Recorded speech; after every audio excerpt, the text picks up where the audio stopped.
What's up, guys? Today we're taking a look at the Dart Zone Pro Mk-2. The Dart Zone Pro Mk-2 is sold exclusively at Target in the US. However, some resellers such as Blaster Tech here in Australia are actually importing these to resell. You can also find them on places like eBay. The Dart Zone Pro Mk-2 is a manually operated spring pistol. By pulling back the slide, you can load in some darts in the top here. It holds 6 and they all go down into an internal magazine inside the grip. Let's just quickly load this up.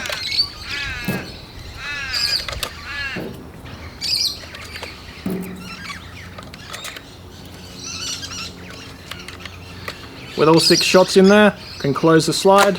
Now it's ready to fire. It does have a safety, so if it's on S for safe, you can't pull the trigger. And if you put it on F for fire, it can shoot. To fire additional shots, you do have to rack the slide again.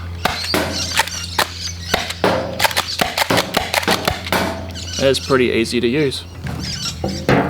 Now in the box it does come with 18 Dart Zone Pro darts. That's enough to fill your 2 speed loaders and the pistol at the same time. I wouldn't personally recommend these darts though, they do perform a little bit worse than the Adventure Force Pro darts.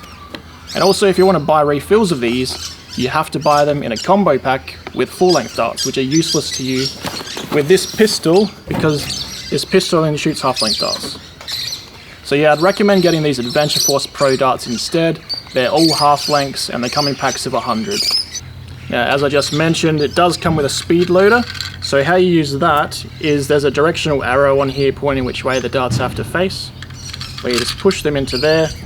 So now that I've got 6 darts in there, just open up the slide of the blaster, make sure the darts are in the right way. Actually, can it go in backwards? It physically won't let you put it in backwards, so that's good.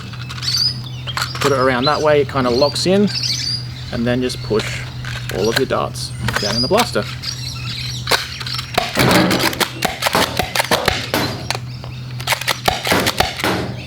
Good. Also in the box, you get a holster for your 2 speed loaders, as well as a holster for the blaster.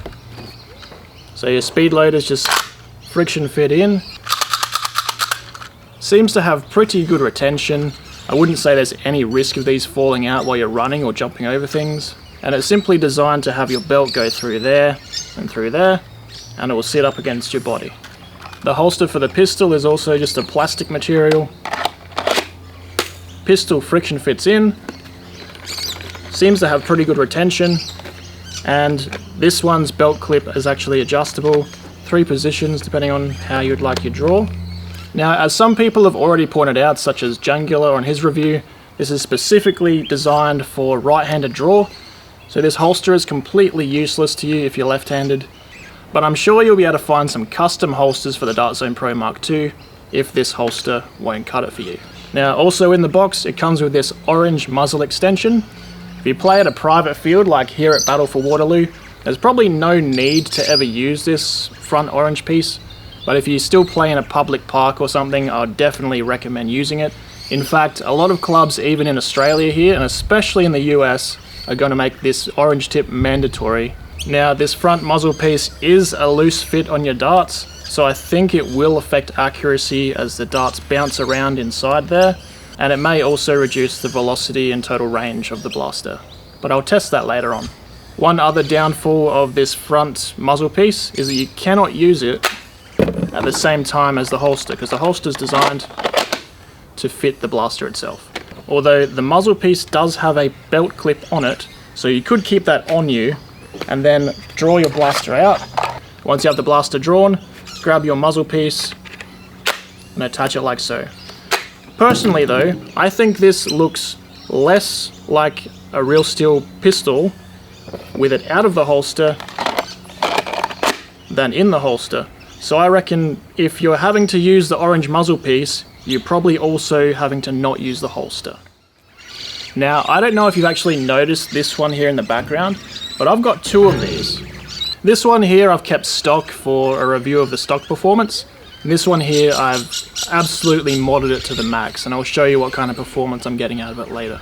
But seeing as I've got 2 of these, let's see how viable it is to dual wield. I didn't prime that one. Oh well.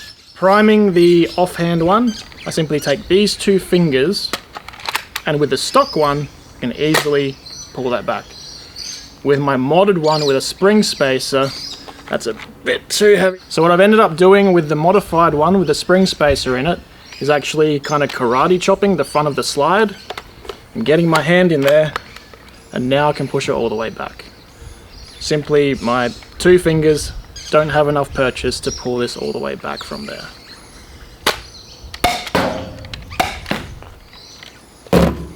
Now in a moment I'm going to get to some performance testing and show you some velocities and some accuracy.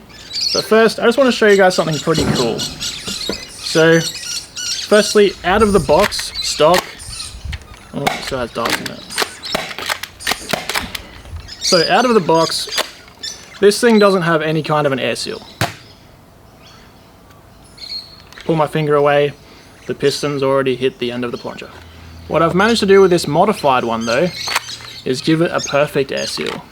So if I put my finger in the end here and pull the trigger, doesn't matter how long I hold my finger in there for, that piston isn't going anywhere until I pull it out. Now, as you'll see later on, that seal is crucial to performance. Even among the stock blasters, there's a wide variety of quality control issues with it. Some people will be getting 115 feet per second, others will get 150 out of the box. And it all, as I'll show you later, has to do with the air seal. So now, let's Chrony my stock blaster and my modified blaster, and also see if this thing changes the velocity at all. Okay, so first I've got the stock Dart Zone Pro. Straight out the box, haven't opened it up or modified it in any way. And let's load these darts in. Second time I've ever done this. Let's see how hard this shoots. 148. 115. 121. 145. 150. 122. As you can see, it seems to be pretty inconsistent, and I'll show you why that probably is later on when I open this up. For now though, let's pop this on and see if it reduces the velocity significantly.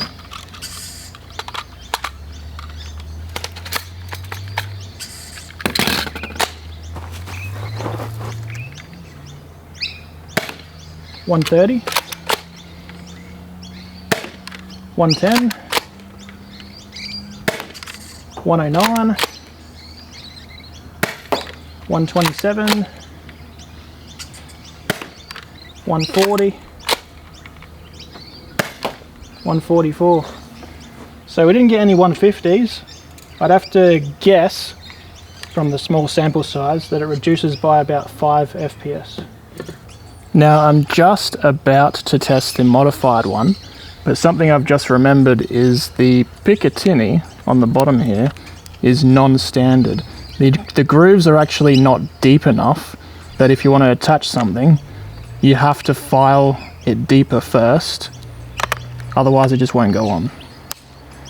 If we grab the other one, you can see here's the stock one.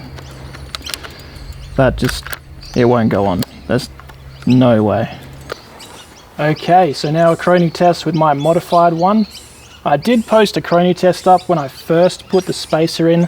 I was getting around 190s. The spacer's been in for a few days now, so I imagine the spring has gotten a bit weaker in that time. 174, 184, 142, 183, 164, 188. So even modified, I'd have to say this is pretty inconsistent for a blaster. The barrel is pretty short, so that could have something to do with it. The cylinder is a fairly small air volume though, so you can't really go extending the barrel any further than the stock one. But I think the biggest impact is the shape of the cylinder. It's an oval shape, which I'll show you later. That makes it really hard for an O-ring to seal all the way around every single time, because it's kind of stretched on the sides, whereas it's not stretched on the top. It's weird. But that's the Mk-2 velocities for you. Let's head over and do some accuracy tests. So I'm about to clamp this thing down and do some accuracy testing, but I thought now that I've been holding this for probably half an hour or so, thought I'd mention the build quality of this thing. Firstly, there are no rough edges from the injection molding process. It's completely smooth on your hands. The blaster itself has a matte finish, which up close it does make it look very toyish, but further away you don't really see that, which is where you can run into issues playing in a public space. And finally, on the grip here, we've actually got some metal plates on either side, which adds a little bit of weight, makes it that much nicer to hold compared to like other toys. Let's get this thing clamped down. We're shooting at a target 30 meters away. The camera you're currently looking at will be down there at the target, and I'll be switching to a first-person view with this GoPro on my head. Now this GoPro actually has automatic horizon leveling, so I can show you how much of an arc this pistol is on compared to horizon. And like that is horizon, it's just up slightly to reach the 30 meters. Yeah. Because I have this clamped, the follower's not coming up, so I'm gonna have to load darts in one at a time, which isn't so bad anyway.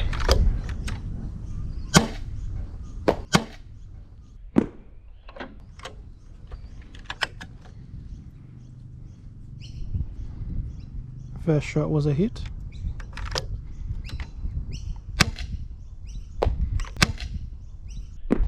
Second shot was a hit.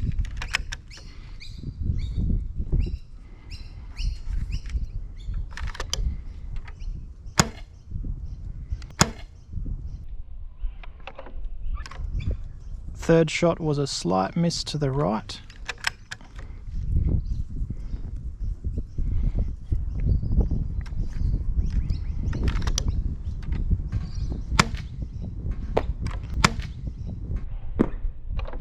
Fourth shot was a hit.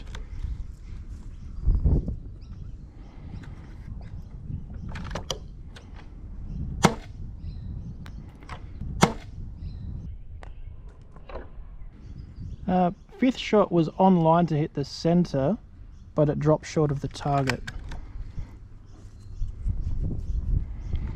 And that's to do with those inconsistent velocities this blaster gives.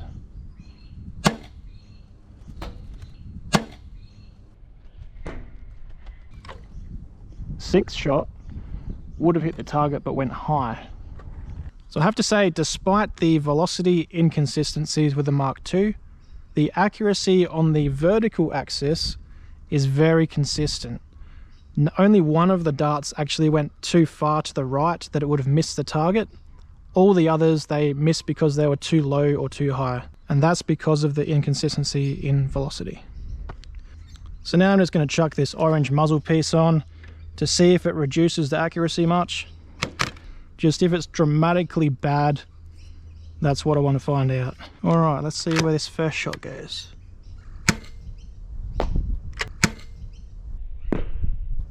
Hit the target. Number 2.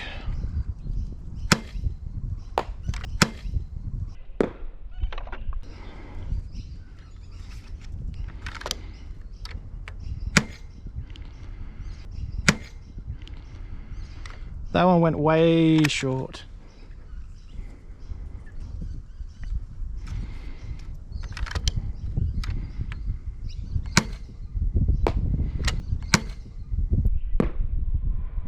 That one also hit the target.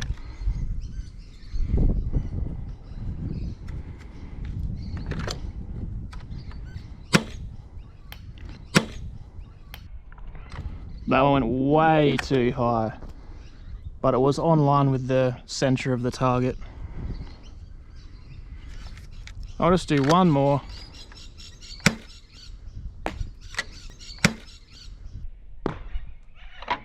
That hit the target too.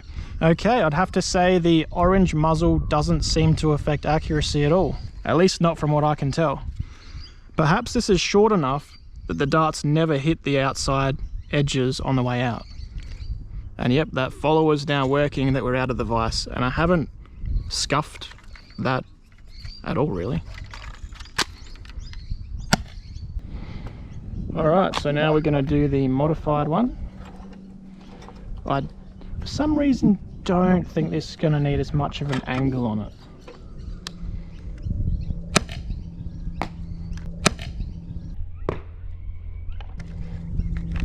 First one's a hit.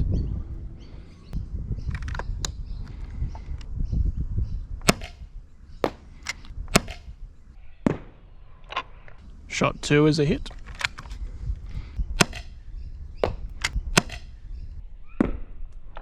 Shot 3 is a hit.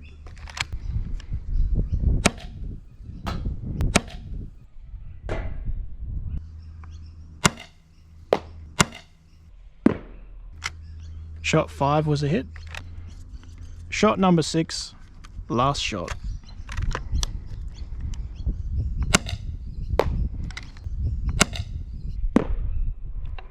And that's also a hit. I have to say, modifying this with a brass barrel and a spacer doesn't seem to affect the accuracy compared to stock. So that's the accuracy test done. I'd have to say, this with or without this muzzle on doesn't seem to affect the accuracy at all.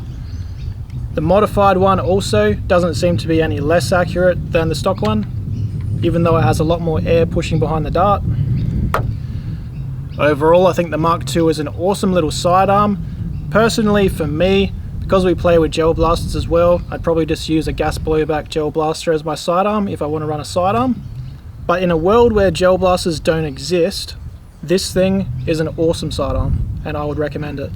I've also heard these speed loaders will be sold separately soon. So if you want to primary a Mk-2 and have some real fun with it, especially in CQB, you could run a whole belt full of these reloaders, and you should never have to top up your blaster by hand. That's all for the review portion. I'm going to head inside now and show you how I made this beast go from 60 FPS out of the box, because I had the barrel full of lube for some reason, to the 180s that you saw in the video. See you there. Okay, so now I'm going to show you what I did to this blaster to make it shoot so hard. Now, once you put such a large spring spacer as this one in here, it becomes really difficult to remove the spring. So what I'm actually going to do is show you on the stock one, because it's going to be far easier to open. Now, I'll also show you a trick. If all you want to do is access the piston and the spring, the only parts you actually have to remove is this grey slide. There's another screw on the other side, which connects to the cylinder.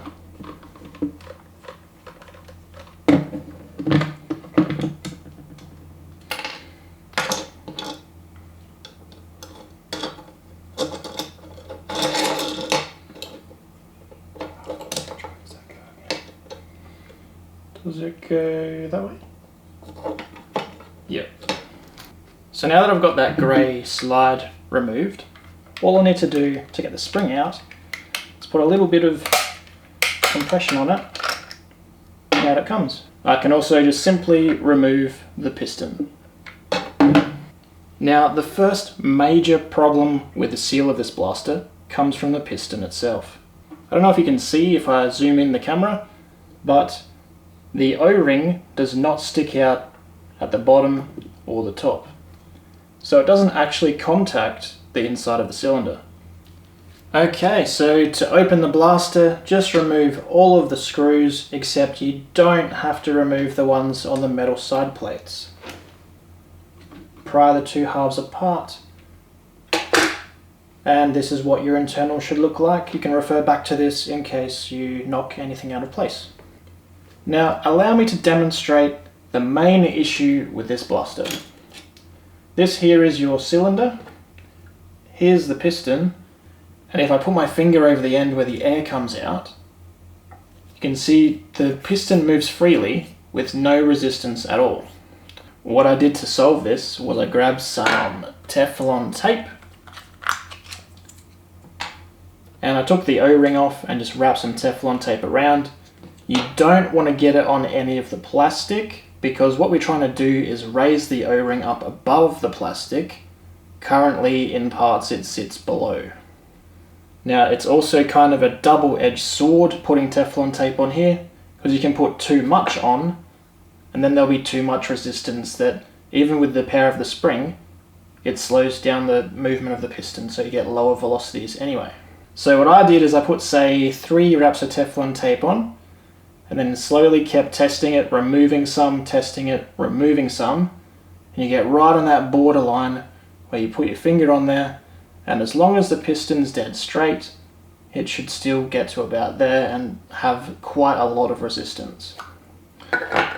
The next issue, at least on mine, was that where the pusher seals into the barrel, this plastic piece, which is actually part of your barrel, there's a bit of an air leak there too. So all I did was put 2 wraps of Teflon tape under there, and that made the seal much firmer. The third issue, and I'm not sure why Dart Zone do this, but their barrels on all their blasters are just friction fit in. There's no resistance there at all, so air does leak out around the barrel itself. So on mine I put some 2-part epoxy on there, shoved it in there, and left it to dry for 3 days. But I have seen some people just put Teflon tape on there and that's worked fine for them. Now if you do all of this perfectly, you should get around 140 to 150 feet per second. If you want to step things up from there, OC, Nerf and a few others have designed spacers which sit inside the catch plate there, and the spring sits in there and gets a bit more compression on it when you prime the blaster. This particular one here also helps keep the spring straight, which is imperative for the piston to stay straight as it goes through the cylinder. Just like to give a quick shout out to Alpha to Omega for printing this for me. He also goes by Elijah, and he's just a nerfer based in Northern Territory, Australia. So if you have the spacer and everything else we've discussed, you should get around 170 feet per second. If you want to take things even further than there, you're going to have to upgrade the barrel to something a little tighter. This stock barrel here has a 13mm internal diameter and it's made of aluminium. This one here, made by Spectre in the same length, also has an aluminium outer, the same outer diameter, so it's just plug and play. But inside it's got a 17/32 inch brass barrel, which gives it about just under a 12.8mm internal diameter. Plus brass is a slightly smoother material, so overall this should give you about 10 FPS on top of the 170 you're already getting. One final thing you might want to do while you have the blaster open is that this clear plastic bit that sits in front of your cylinder is the depriming lock. Simply removing that screw, and there's a spring there that keeps tension on it.